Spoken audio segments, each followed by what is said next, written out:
from our CBS newsroom in New York on this, the first broadcast of network television's first daily half-hour news program.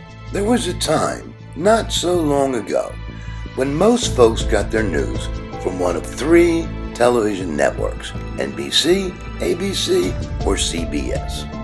We had something we shared, something very much in common. We all had the same frame of reference, the same basic information, and it was often delivered by Walter Cronkite at 6:30 weeknights. Good evening. Dr. Martin Luther King, the apostle of nonviolence in the civil rights movement, has been shot to death in Memphis, Tennessee. 5 men apparently caught in the act of burglarizing and bugging Democratic headquarters in Washington. Well, it seems now more certain than ever that the bloody experience of Vietnam is to end in a stalemate.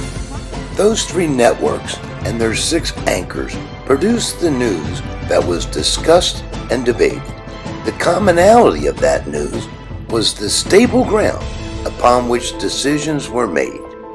Whether you were a pilot, a nurse, a soldier, an executive, it didn't matter. You all had the same information. And subsequent network anchors performed the same function, although not with the credibility of Walter Cronkite. But then it happened. This is CNN.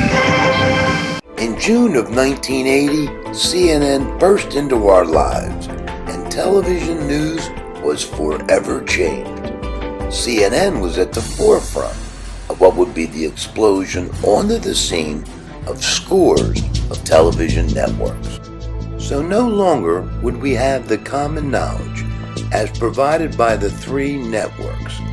Now we must learn to live with news coming at us from all directions and loaded with bias.